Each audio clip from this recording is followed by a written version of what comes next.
Hello and welcome to the Friday Fiver. The idea behind this is that I'm going to pick 5 random points.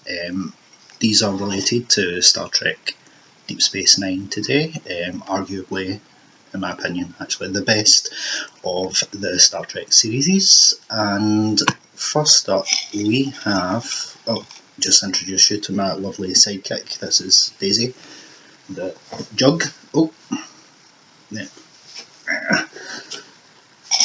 She loves the attention.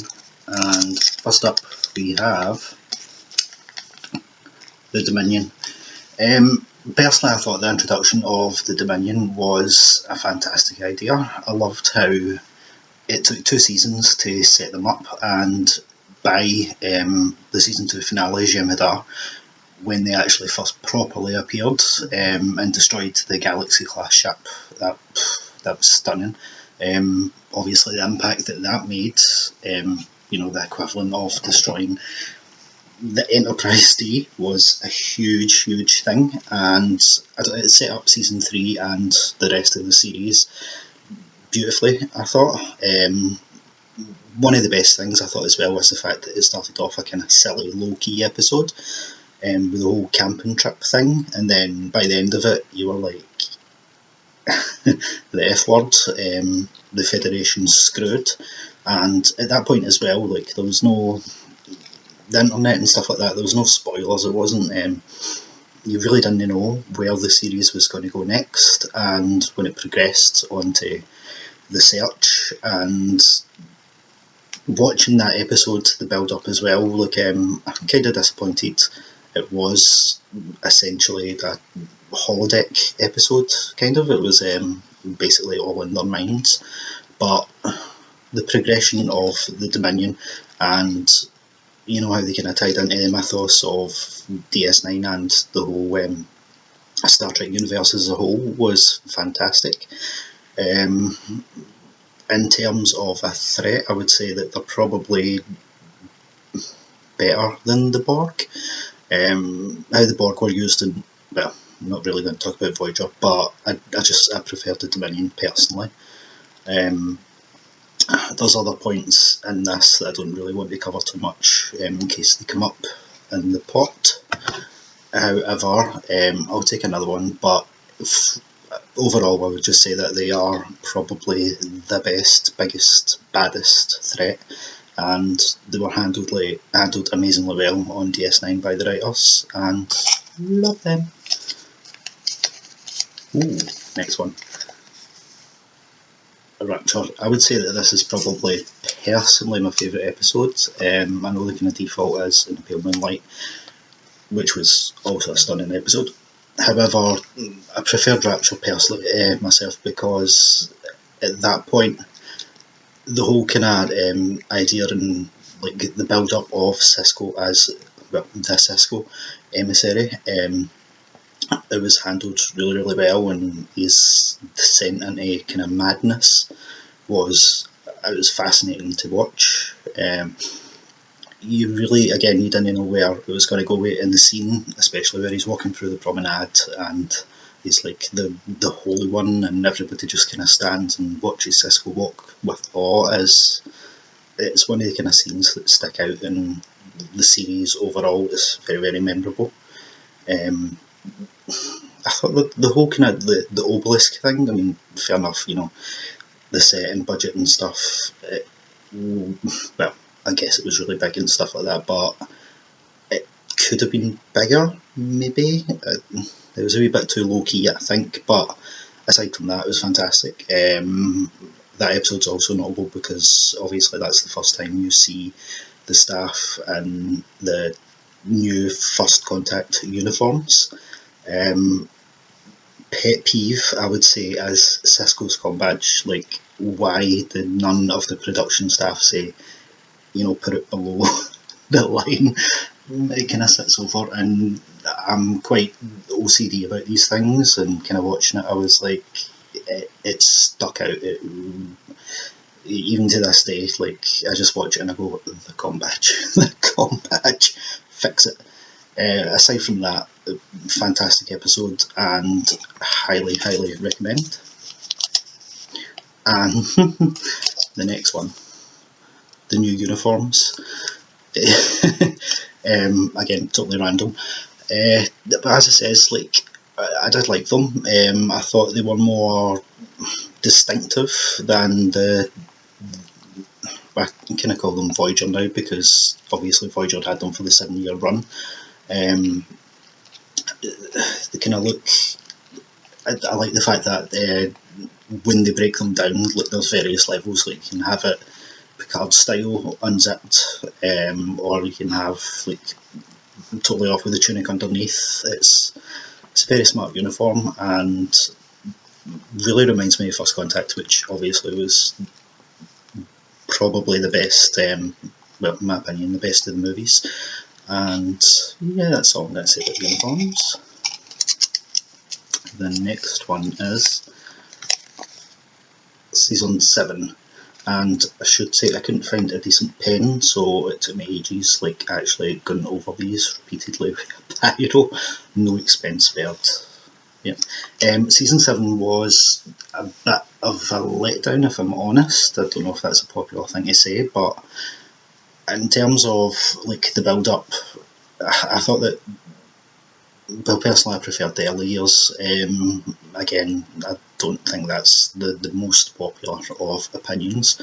Season 1 and 2 were fantastically plotted, I thought, and I know a lot of people say, again, it's the Star Trek thing, it takes 2 seasons to, you know, really, for the show to find its feet, but I loved season 1 and 2 of Deep Space Nine.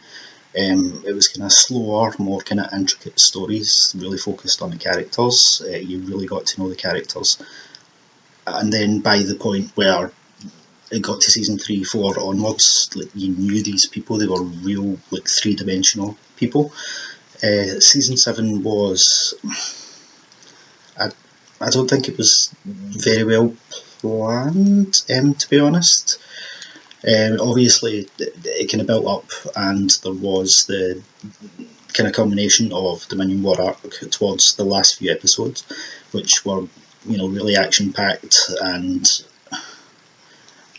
I think mostly the thing that gets me is the whole Jadzia Ezri Dax thing.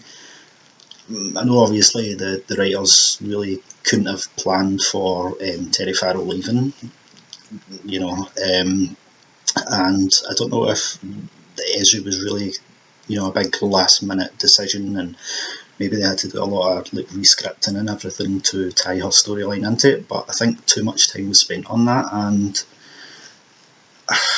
personally I probably would have preferred it if she wasn't in it. You know, no offence to, like, Nicole DeBoer, I think she's a fantastic actress, but I just don't think the last season of a show was the best point to introduce a new character and slow the pace down, you know, getting to know that character, because we only had 26 episodes and we had so much lore, so much history to cover, and I think the time would have been much better spent on, you know, the multitude of characters that we already have in the universe, and there's so many, like, little side stories that we could have went back to.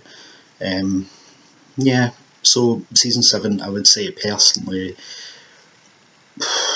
in terms of where it ranks overall, maybe I would say middling, somewhere in the middle. By the time it got to the last episode, was I happy with what you leave behind? No.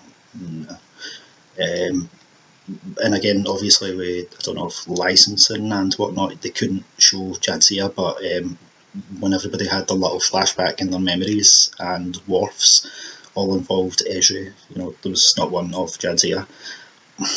That was a wee bit naff. And Vic Fontaine and his little songs. The less says about that, the better. I wasn't a fan of Vic at all.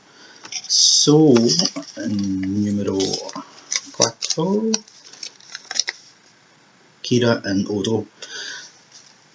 Personally, I thought they were at their best when they weren't together, when it was the unrequited love thing on Odo's part. Like, Heart of Stone, I thought was a fantastic episode.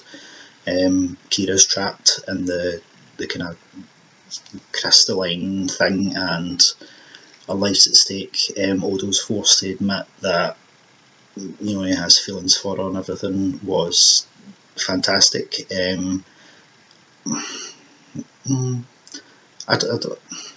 don't know if it would have been better if that was actually Kira. Again, with the kind of fake outs, I know obviously that it's a sci-fi show and that's part of it, but sometimes I think if that was actually genuine and that was Kira, would that have been a better point for things to progress from there? Possibly. His way, the episode was way too cheesy. It involved Vic Fontaine, getting them together and him and his cheesy songs. Was it? It was a memorable point, obviously because of the impact that it had, and things progressed and they did become a couple and everything. I would say probably the high point of it was the episode where the ship crash landed and it was future Odo. That was a fantastic episode. Again, basically I think it's the whole unrequited love thing. I think that was the best part of it, and when Kira actually turned around and admitted she felt the same way, I think perhaps that it might have been better if they just stuck to being friends. Relationships on Star Trek, they're always a bit dubious. Like Worf and Dax, probably one of the best examples of a good one. They work. There was the tension and the humour and a decent build up to them getting together. It wasn't a Sidney and Chakotay type thing, which we're not talking about Voyager, which obviously I do have as well, so I'm not dissing the Voyager. We love Voyager, Cable Crew, and all things from the Delta Quadrant, minus the K-Zone. But yeah, so overall, I thought that Odo and Kira would have been better if it stuck to them just being friends and,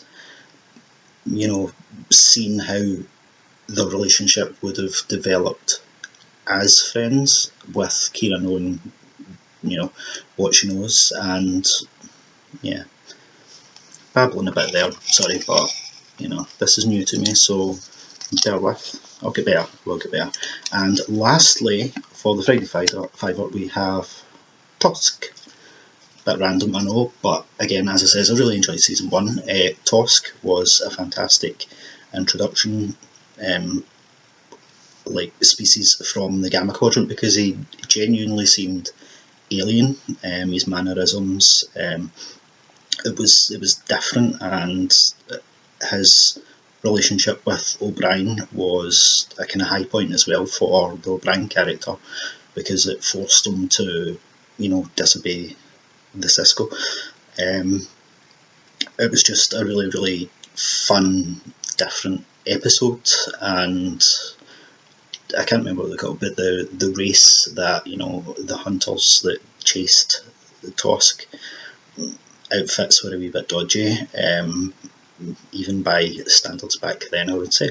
But yeah, it was one of my favourite early episodes overall. And so what I will say is thank you for listening. Probably could have been a wee bit more succinct, but as I said, this is really, really new to me. That's a confidence thing. I'm just kind of working on trying to, get myself out there and present, or at least I have the help of my beautiful assistant, the Daisy. Right, she's not camera shy at all. Look at the little face. Yeah, so what I will say is also, if you like this, please like. If you don't, be kind. Leave your comments, and hopefully, if there's enough, if there's any interest or feedback, what I would love is if you comment maybe your 5, which I can add to the mug and for the next video. I'm thinking that it would be good to do based on a series at a time. So any of the series, including Discovery. So just basically note your 5. If you like, and if you want to subscribe, please do. My aim is to get to 10 subscribers. Like, to me, that would be fantastic. I would say that it would be a runaway success if we can get to 10 subscribers for Daisy and I. So, you want to say goodbye, Daisy? Yes. Right. Goodbye, and thanks for listening. Cheers. Bye.